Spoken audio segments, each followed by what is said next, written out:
दोस्तों जय हिंद। मैं हूं रवि शुक्ला और आप मेरे साथ देख रहे हैं द न्यू भारत। और द न्यू भारत की तरफ से हम उम्मीद करते हैं आप जहां भी हैं स्वस्थ हैं, मस्त हैं और व्यस्त हैं। आज रविवार की शाम हम लेकर आते हैं टीएनबी महाभारत कथा, जहां पर कथा कथन के माध्यम से महाभारत के प्रसंगों को, उसके पात्रों को आदरणीय लीना मेहंदले जी आप तक पहुंचाती हैं। उससे प्राप्त सीख से हम अपने समाज को, वर्तमान और भावी समाज को, भावी पीढ़ी को किस तरह से पोषित कर सकते हैं। तो वैचारिक पोषण के लिए इस कार्यक्रम को माध्यम से द न्यू भारत और कौशलम ट्रस्ट के संयुक्त तत्वावधान में बुधवार और रविवार की शाम 8 बजे लेकर के आते हैं हम इस कार्यक्रम को। आइए, आज हमारे साथ एक बार पुनः आदरणीय लीना मेहंदले जी और मधुकर सिधे जी जुड़ चुके हैं। मैं आप दोनों के प्रति धन्यवाद ज्ञापित करता हूं। और आज हमारे लिए यह खुशी की बात है कि आज इस कार्यक्रम का हमारा 50वां एपिसोड है। हम कुल 50 एपिसोड आज पूर्ण करते हुए 50वें में हम प्रवेश कर रहे हैं और आज हम 50वां कार्यक्रम पूर्ण करेंगे। और मुझे उम्मीद है कि जो इसके 50 कार्यक्रम के अब तक के सिद्धांत है, सीख है, उद्देश्य है, मूल्य है, वो हमारे उन दर्शकों तक पहुंचे हैं जो कि इसको ग्रहण करना चाहते हैं। और उनसे अनुरोध है कि वे अधिकाधिक लोगों के साथ इसे जरूर साझा करें। तो आइए, आज के इस 50वें एपिसोड में, 50वें कार्यक्रम में हम स्वागत करते हैं आदरणीय लीना जी और मधुकर जी का। और साथ में, जैसा कि हमारे कार्यक्रम की यह परंपरा है कि हम इस कार्यक्रम का शुभारंभ शंखनाद के द्वारा करते हैं, तो हमारे साथ में मधुकर सिधे जी उपस्थित है। मैं निवेदन करूंगा कि आप आए और आज के इस 50वें कार्यक्रम का आप शंखनाद करें और हम कार्यक्रम को आगे बढ़ाते हैं। सर, स्वागत है आपका। सर अनम्यूट, सर अनम्यूट कर लें आप।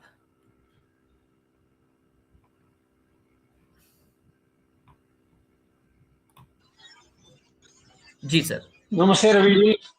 नमस्ते रवि जी, लीना जी और सभी प्रेक्षकों को, सभी श्रोताओं को मेरा नमस्ते। पहले प्रार्थना, बाद में शंखनाद और बाद में ओंकारम बिंदु संयुक्तम नित्यम ध्यायन्ति योगिनः कामदम मोक्षदं चैव ओंकाराय नमो नमः। ये श्लोक होगा। पहले प्रार्थना। शंखादौ चंद्र दैवत्यम कुक्षो वरुण देवता पृष्ठे प्रजापतिश्चैव अग्रे गंगा सरस्वती त्रैलोक्ये यानि तीर्थानि वासुदेवस्य चान्यः शंखे तिष्ठन्ति विप्रेन्द्र तस्मात् शंख प्रपूजये त्वं पुरा सागरोत्पन्नो विष्णुनां विधृतकरे नमितः सर्वदेवेश्च पांचजन्य नमोस्तुते। ओम पांचजन्याय विद्महे पावमानाय धीमहि तन्नः शंख प्रचोदयात्। ओम शंखाय नमः।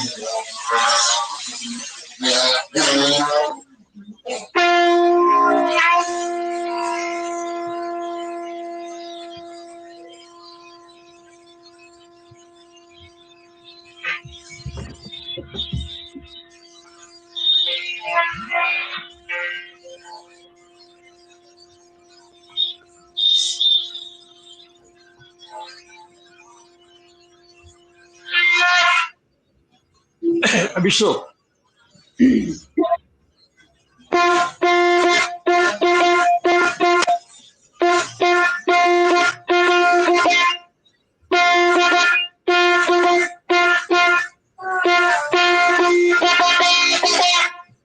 धन्यवाद।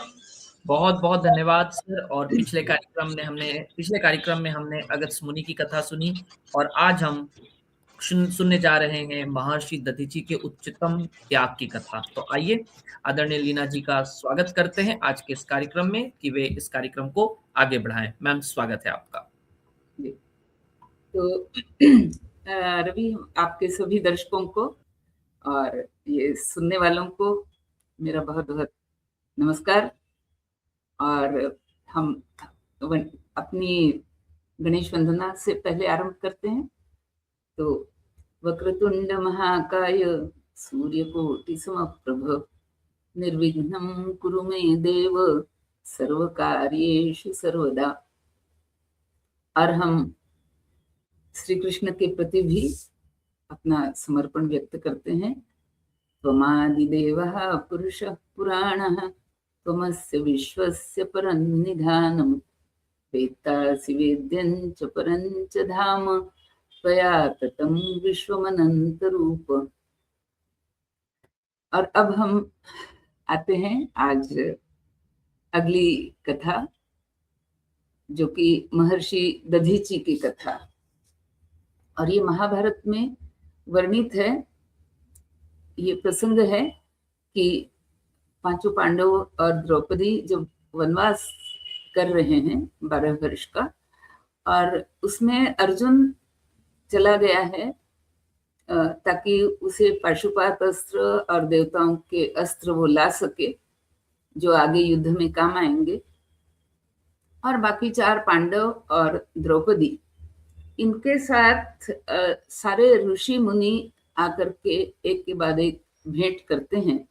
और उसमें लोमेश ऋषि जो हैं वो युधिष्ठिर को कई तीर्थों के विषय में बताते हैं, बल्कि वो युधिष्ठिर को तीर्थों पर ले जाते हैं। और एक तरह से इसे पृथ्वी प्रदक्षिणा का नाम दिया गया है। मतलब पूरी पृथ्वी में घूम घूम करके वो सारे तीर्थों का वर्णन करते हैं और युधिष्ठिर को बताते हैं कि ये ऐसे ऐसे तीर्थ हैं और यहाँ तुम इस प्रकार की उपासना करो, या इस प्रकार का स्नान, संध्या, यज्ञ इत्यादि, या कोई मंत्र जाप, ये सारे उन तीर्थों के अपने अपने जो उस तीर्थ की जो विधियां होती हैं उस प्रकार से वो युधिष्ठिर से सारा करवाते हैं। और हर तीर्थ की महिमा बताते हुए भी चलते हैं।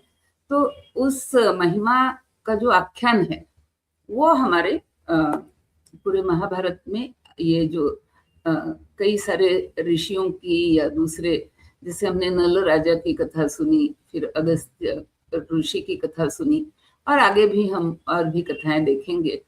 तो आज इसमें हम दधीची ऋषि की कथा पर आते हैं। तो अब दधीची महर्षि का जो त्याग है उसे उच्चतम त्याग की संज्ञा दी गई है महाभारत में। और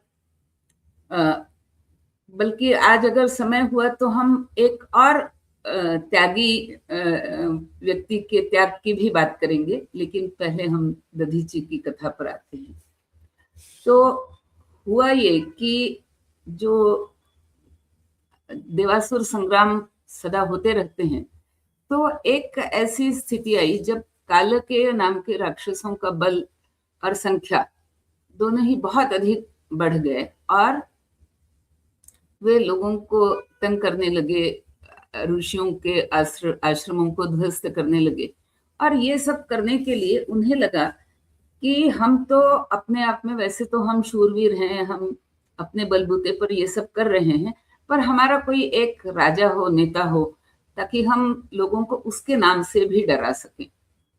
तो उन्होंने एक बहुत महाबलशाली असुर था जिसे कई तरह के वरदान प्राप्त थे, उसका नाम था वृत्रासुर।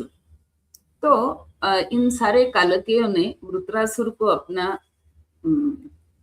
एक नेता बना लिया। तो अब क्या हुआ कि वृत्रासुर अकेला ही महाशक्ति संपन्न था और वो भी अपने तरीके से लोगों पर अत्याचार करना इत्यादि किया करता था। अब उसके साथ जुड़ गया ये पूरा कालकेय राक्षसों का पूरा दल।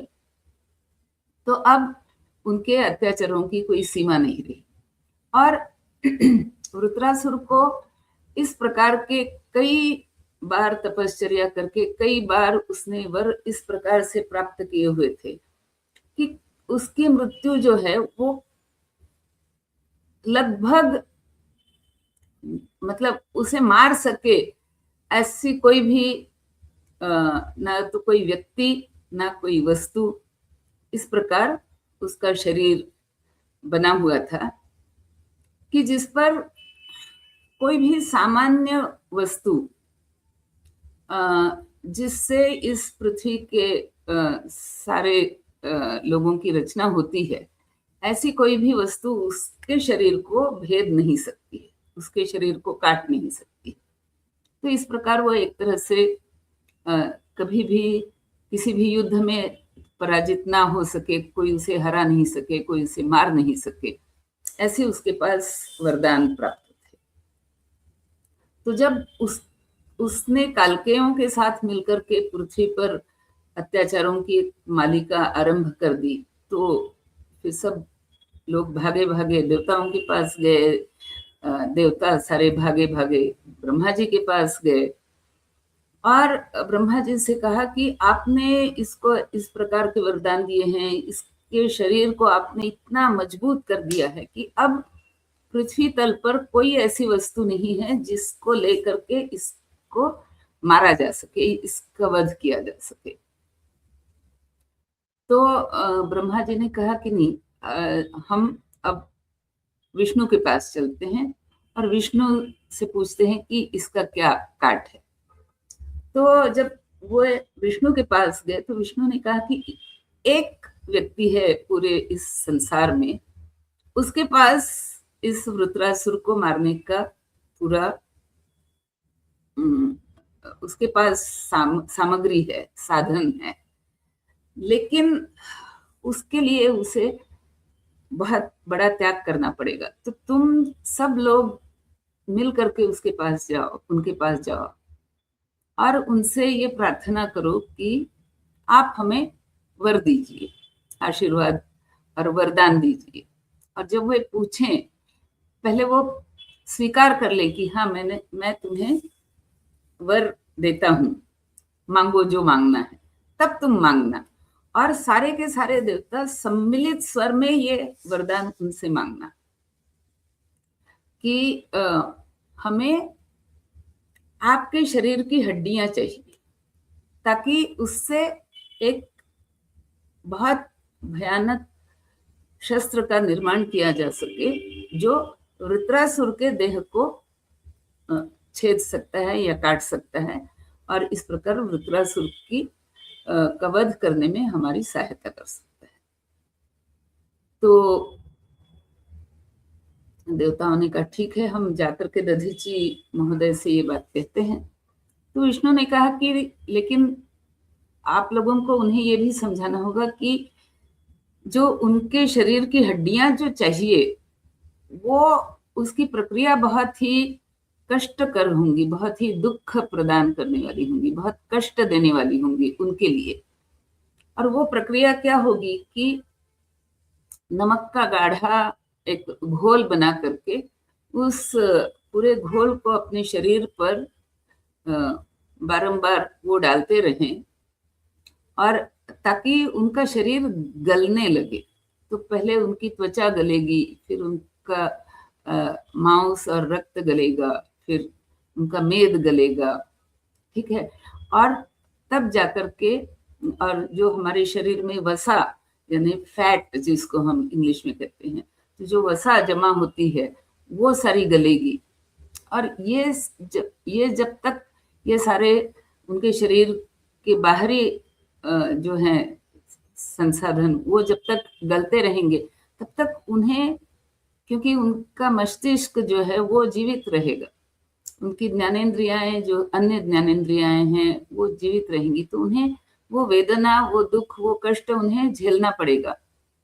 और तब जाकर के जब उनके अंदरूनी शरीर के अंदरूनी जो हिस्से हैं, जैसे हमारा हृदय होता है, हमारा पेट यानी जिसको हम जठर बोलते हैं वो होता है, हमारा आमाशय होता है, पित्ताशय होता है, आंतें होती हैं, ये सारे जो शरीर के अंदरूनी हिस्से हैं वो जब गलने लगेंगे तब जाकर के उनकी मृत्यु होगी।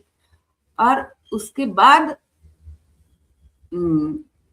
फिर उनके देह को पूरी तरह से गलाने के लिए आप लोगों को वही नमक का घोल उनके शरीर पे डालते रहना पड़ेगा और इस तरह से बड़ी ही दुखद मृत्यु उन्हें झेलनी पड़ेगी।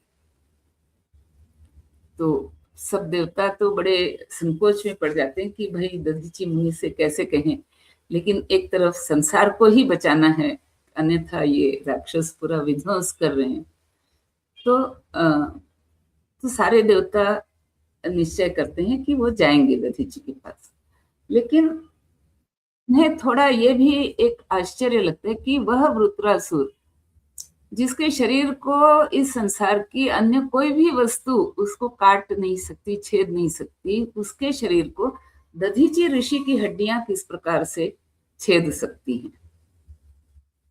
तो वो ब्रह्मा जी वो कथा सुनाते हैं कि बहुत पहले एक बार जब दक्ष एक यज्ञ कर रहा था, और ये उसी यज्ञ की बात हो रही है जिसमें अंततोगत्वा शिव जी और दक्ष की बहुत अधिक लड़ाई हुई। तो और फिर उसका परिणाम ये निकला कि फिर दक्ष ने दूसरा यज्ञ किया जिसमें उसकी पुत्री जो थी सती, उसने अपने आप को योगाग्नि में भस्म कर लिया था। तो दक्ष ने एक बहुत बड़ा यज्ञ किया, और उस यज्ञ में दक्ष ने यज्ञ नहीं किया था, ब्रह्मा जी के यहाँ सारे ऋषि मुनि और देवता और सारे लोग इकट्ठा हुए थे, और वहां पर शिव जी भी थे, और वहां दक्ष ऋषि पधारे।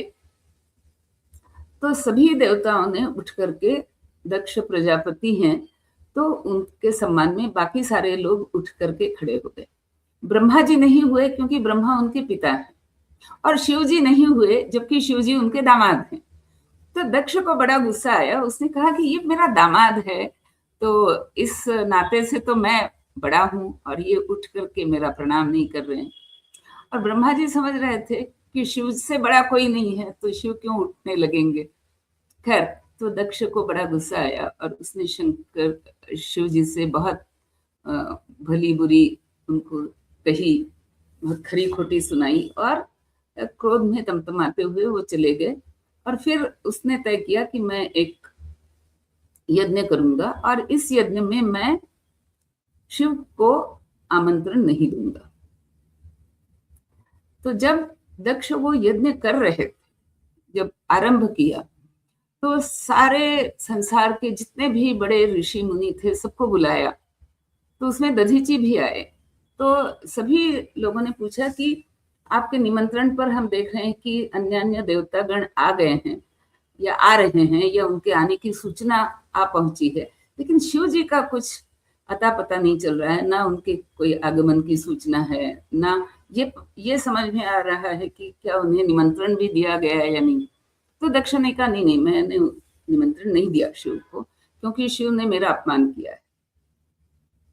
तो जब ये बात सुनी तो दक्ष ऋषि दक्ष से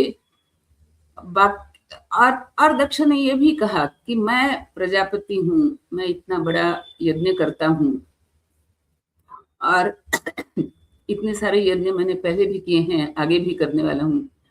तो आप लोगों में से जो मेरे पक्ष में नहीं है वो मुझे बता सकते हैं अभी कि हम आपके पक्ष में नहीं हैं, या शिव जी के लिए मैंने जो निर्णय लिया है उसके पक्ष में नहीं। तो बाकी सारे देवता तो दक्ष के विरुद्ध कुछ नहीं बोले, केवल दधीची ऋषि ऐसे थे, उन्होंने बताया कि आप गलती कर रहे हैं और आपको शिव जी के प्रति इस प्रकार की दुर्भावना नहीं रखनी चाहिए। वो देवाधिदेव हैं, और देवाधिदेव होने के नाते वो ब्रह्मा जी से भी श्रेष्ठ हैं। भले ही लौकिक अर्थ में वो आपके दामाद हों, पर आपको आपका ये व्यवहार शोभा नहीं देता। लेकिन दक्ष ने उनकी बात का कोई उत्तर नहीं दिया। फिर वो प्रसंग आता है कि सती भी वहां पधारी, और उससे कहा गया कि तुम तो बिना निमंत्रण के आई हो, और उसका एक तरह से बताया गया कि तुम्हारा यहाँ आना हमें कोई बहुत पसंद नहीं है, हमें कोई बहुत प्रसन्नता नहीं है। फिर सती ने पूछा कि यहाँ पर शिव जी का मुझे कुछ नहीं दिख रहा, शिव जी के लिए ना तो कोई निमंत्रण गया है, ना तो शिव जी को आप लोगों ने उनके सम्मान के लिए यहाँ कुछ सामग्री रखी हो, ऐसा भी मुझे नहीं दिखता। तो दक्ष ने उसकी बात का उत्तर नहीं दिया। अंततः सती इतनी क्रोधित हो गई कि उसने कहा कि मैं अपने आप को योगाग्नि में भस्म करती हूँ। तो दधीची ने उस समय एक बार फिर दक्ष को टोका और कहा कि दक्ष को कि तुम जो कर रहे हो वो ठीक नहीं है, और तुम शिव जी से इस प्रकार का वैर मत रखो। तो दक्ष ने कहा कि जिससे मेरा व्यवहार पसंद नहीं हो वो यह यज्ञ छोड़ करके जा सकता है। तो दधीची ने कहा कि तो ऐसी अगर बात है तो मैं तुम्हारा यज्ञ छोड़ करके जा रहा हूं। तो जैसे ही दधीची निकलने लगे तो ब्रह्मा जी ने दक्ष को समझाया कि ये तुम क्या कर रहे हो। दधीची अगर चले गए तो दधीची में ये क्षमता है कि वो अपने साथ बाकी सारे ऋषियों का ज्ञान भी ले जाएंगे, मतलब उस ज्ञान को खींच करके अपने साथ ले जाने की उनकी क्षमता है, तो तुम ये व्यवहार मत करो। लेकिन दक्ष नहीं माना, दधीची निकल गए। और फिर आगे जब सती ने अपने आप को योगाग्नि में अपने आप को जला लिया तो फिर शिव जी का क्रोध, फिर वो वीरभद्र को शिव जी ने भेजा, उसने दक्ष का पूरा यज्ञ विध्वंस कर दिया। वो कथा हम लोग पहले, मतलब कईयों को ये कथा मालूम होगी, लेकिन इसमें जो दधीची ऋषि की जो भूमिका है, इसको मैं थोड़ा सा यहाँ पर उसको बताने के लिए मैंने ये प्रसंग सुनाया। तो इस प्रसंग के बाद शिव जी और दधीची का एक बहुत गहन संबंध बन गया, रिश्ता बन गया। और शिव जी ने कहा कि जैसे तुम्हारे में ये सामर्थ्य है कि तुम दूसरे ऋषियों का ज्ञान अपनी तरफ खींच सकते हो, वैसे ही तुम्हारे में ये सामर्थ्य होगा कि संसार की जितनी भी कठिन से कठिन वस्तुएं हैं उन सब पर भारी पड़ने की कठिनता वो तुम्हारी हड्डियों में रहेगी। इतनी मजबूत तुम्हारी हड्डियां रहेंगी कि संसार की किसी भी कठिनतम वस्तु से अधिक कठिन तुम्हारे शरीर की हड्डियां होंगी। तो ऐसे दधीची अब देवताओं को उनका सहारा है कि इनकी हड्डियां अगर मिले तो फिर वृत्रासुर का वध किया जा सकता है। तो सारे देवता आते हैं। अच्छा, इसके पहले दधीची के विषय में, महर्षि दधीची के विषय में एक प्रसंग मैं और सुनाना चाहती हूँ कि दधीची ऋषि जो थे वह सरस्वती नदी के तट पर हमेशा तपस्या करते थे। और एक तरह से ये कहा जा सकता है कि सरस्वती को उनकी पत्नी के रूप में सरस्वती का वर्णन आगे किया गया है महाभारत में। जहाँ बलराम जी की सरस्वती यात्रा का वर्णन है, वहां पर ये कथा आती है कि एक बार दधीची ऋषि सरस्वती नदी के अंदर उतर करके स्नान कर रहे थे, तो उनके मन में कुछ ऐसी काम विकार आए और उनका वीर्य स्खलन हो गया। तो उसे सरस्वती ने ही धारण कर लिया और फिर सरस्वती के एक पुत्र हुआ, उसका नाम सारस्वत पड़ा। और ये सारस्वत ऋषि की भी कथा बहुत ही अद्भुत है कि जब पृथ्वी पर एक बहुत बड़ा अकाल का संकट आया और एक घोषणा हुई, एक तरह से भविष्यवाणी करी गई कि ये अकाल 12 वर्ष तक चलेगा और बहुत ही भयानक अकाल पड़ा। तो उस समय सारे जो सारे ब्राह्मण थे जो कि गुरुकुलों में रहते थे, वेद पठन करते थे, हवन करते थे, तो जितने सारे वेदों के हवन, यज्ञ, याग, ये सारे कांड जो हैं वो सारे बंद हो गए। सारे लोग यत्र तत्र पलायन कर गए अन्न के खोज में, और उनके लिए 12 वर्षों तक केवल अन्न जुटाना ही एक प्रमुख कार्य रह गया, जिसके कारण वे सारा अपना वेद अध्ययन वगैरह सारा कुछ भूल गए। केवल ये जो दधीची मुनि का जो पुत्र था, जिसका नाम सारस्वत कहा गया है क्योंकि वो सरस्वती का भी पुत्र है, तो जब सारस्वत भी जाने लगा तो सरस्वती ने उसे रोका और कहा कि तुम ना जाओ, मैं प्रचुर मात्रा में तुम्हारे लिए जो जलचर प्राणी हैं, मछलियां इत्यादि, उनकी मैं व्यवस्था करूंगी। तुम्हारे भोजन का जिम्मा मैं लेती हूँ और तुम यहीं पर बैठ करके तपस्या और साधना करो। तो सारस्वत जो है वो सरस्वती नदी के किनारे पर ही टिका रहा अपनी कुटी में, और उसने वो सारे जो वेद पठन जो उसे रोज करने का जो उसका नियम था वो करता रहा। अंततः 12 वर्षों के बाद जब अकाल समाप्त हुआ, फिर वर्षा हुई, फिर अन्न धान्य उपजने लगा और ऋषि मुनि सब अपने अपने स्थानों पर लौटने लगे। और लौट करके उनको समझ में आया कि अब तो किसी को भी वेदों का कोई भी स्मरण नहीं है, तो अब वेदों की पढ़ाई कैसे हो। तो ये कहा जाता है कि सारस्वत उस समय एकमेव अकेला एक ऋषि था जिसे पूरे वेदों का कंठस्थ ज्ञान था।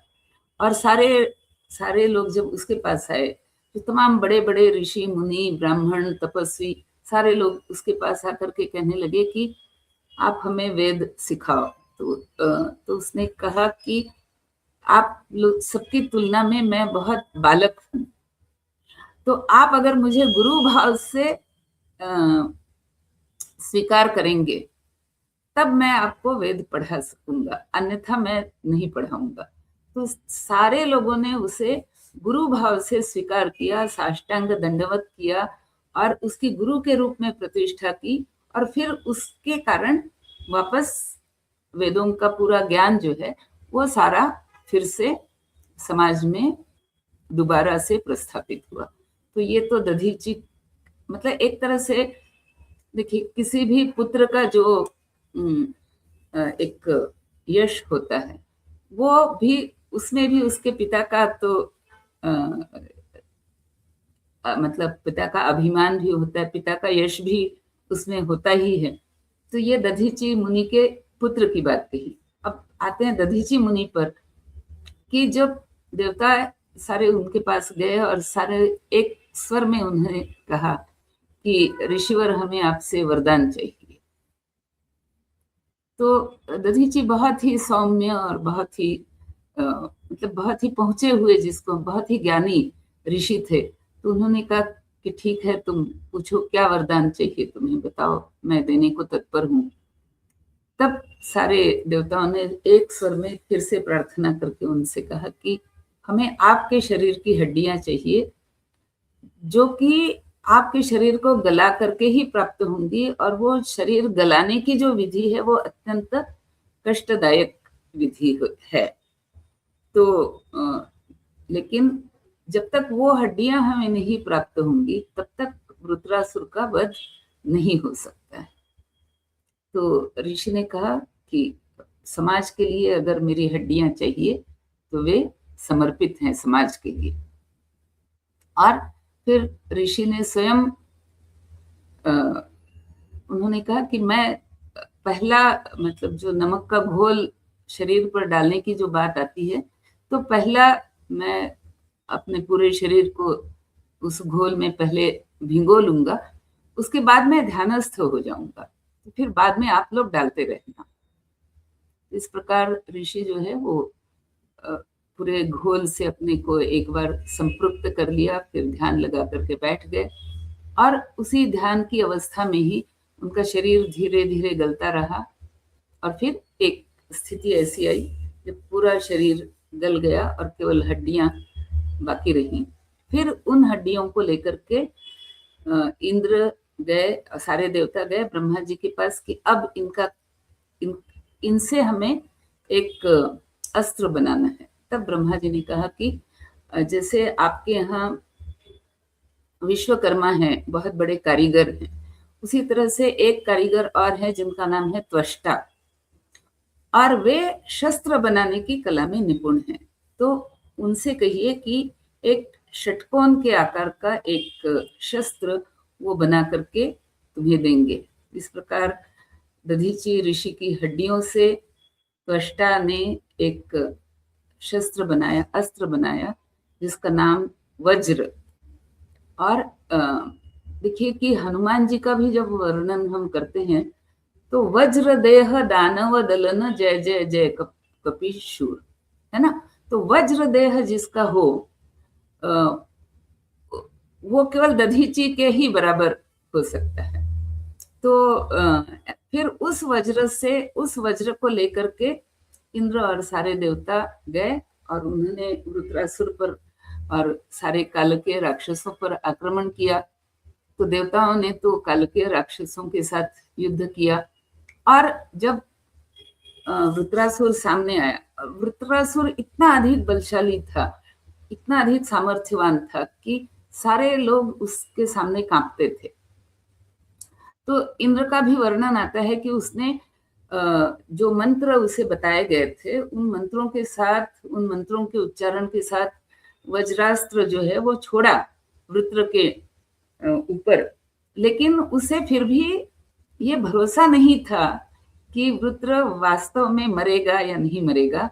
तो उसके ऊपर अपना अस्त्र फेंक करके इंद्र जो है वो सामने एक सरोवर था, उसमें जाकर के कूद करके उसने जाकर के छिप गया कि हो न हो अगर वृत्रासुर जीवित रहा तो मैं तो बचा रहूं।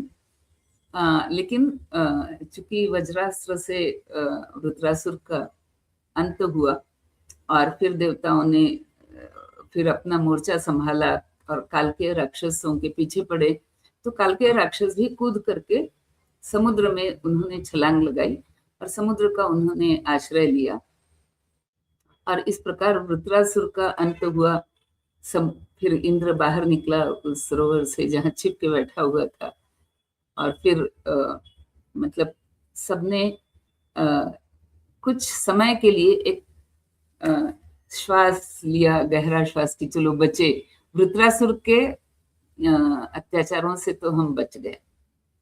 लेकिन जैसा हम पिछली कथा में हम सुन चुके हैं, ये अगला पार्ट, कि कालकेय जो समुद्र के अंदर जाकर के छिपे थे, अब वे क्या करने लगे कि उन्होंने ये कहा कि ये सारे जो तपस्या करने वाले और तपस्या के माध्यम से ज्ञान बटोरने वाले और फिर उस ज्ञान को बांटने वाले ये जो सारे ब्राह्मण और ऋषि हैं, इनको अगर हम समाप्त करेंगे तो फिर समाज को दिशा दिखाने वाला कोई बचेगा नहीं, और फिर हम उस पूरे समाज को हम अपना दास बना लेंगे, हम उन पर हम अपनी सत्ता काबिज कर सकेंगे।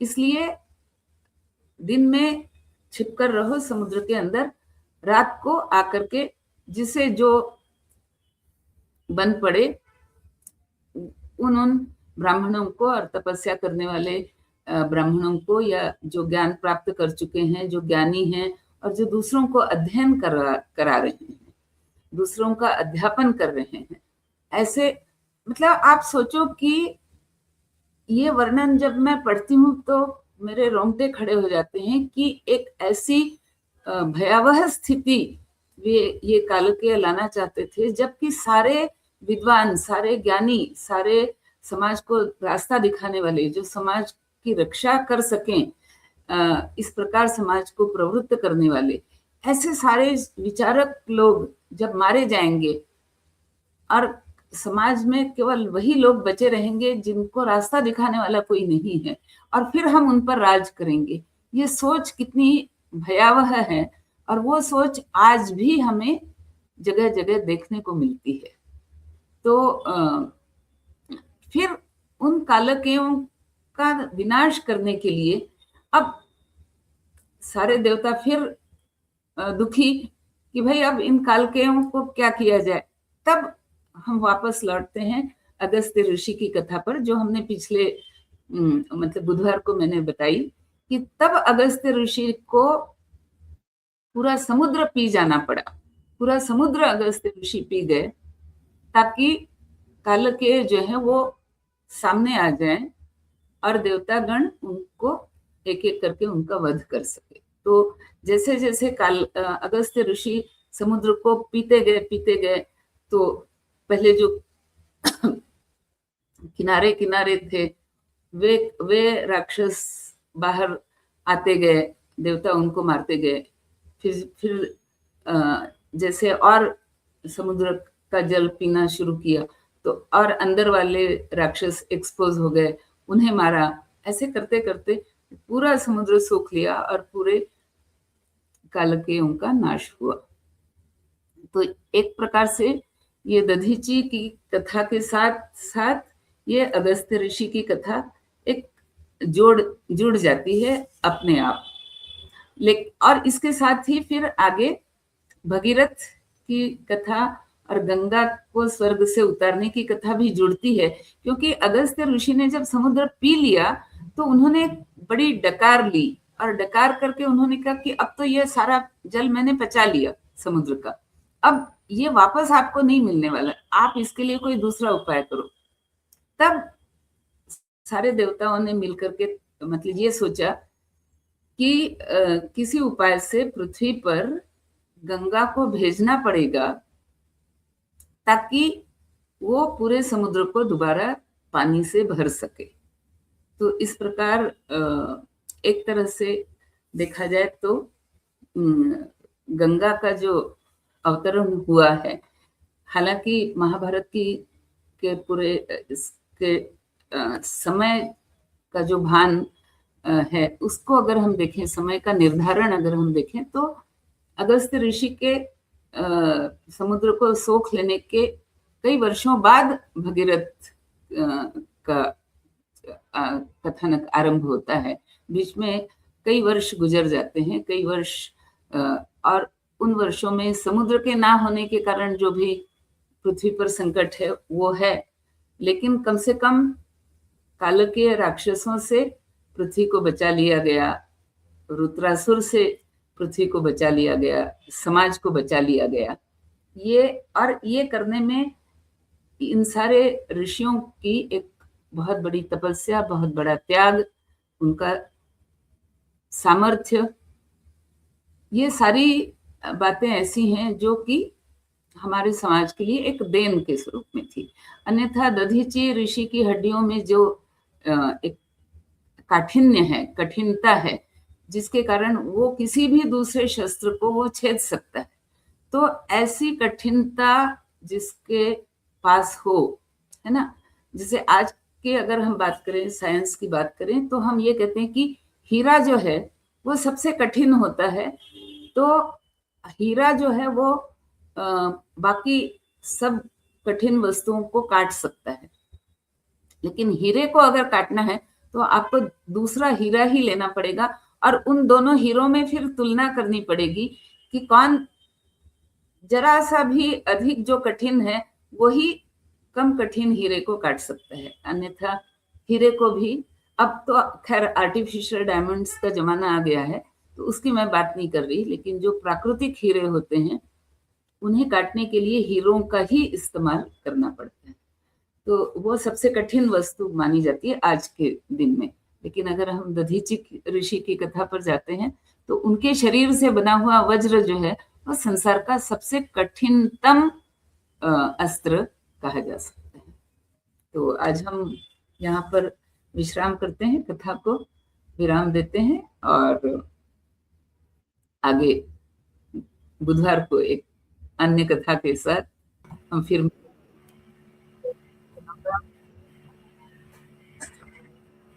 बहुत बहुत धन्यवाद मैम आपकी आज की इस कथा के लिए। और महर्षि दधीची का त्याग और उनसे जुड़ी हुई यह कथा यकीनन हर एक घर में सुनाई जानी चाहिए, और हर किसी ने जिसने भी पौराणिक कार्यक्रम देखे होंगे, पहले दूरदर्शन पर आया करते थे या कहानियों में, किस्सों में सुना होगा, महर्षि दधीची का आज भी त्याग के लिए सबसे पहले नाम आता है। और कक्षा 10वीं की सीबीएसई की पाठ्यपुस्तक में भी जो मानवता, मनुष्यता, इंसानियत का उदाहरण देने के लिए कविता दी गई है, उसमें भी महर्षि दधीची का नाम, सत्यवादी हरिश्चंद्र का नाम, कर्ण का नाम आज भी सर्वोपरि रखा जाता है।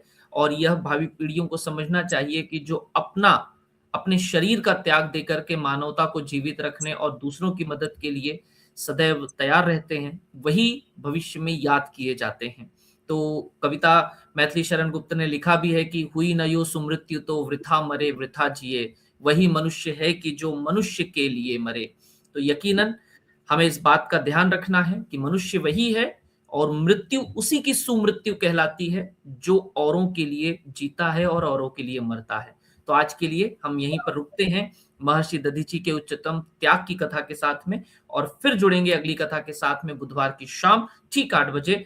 तब तक के लिए आप सभी से विदा ले रहे हैं। बहुत धन्यवाद। जय हिंद।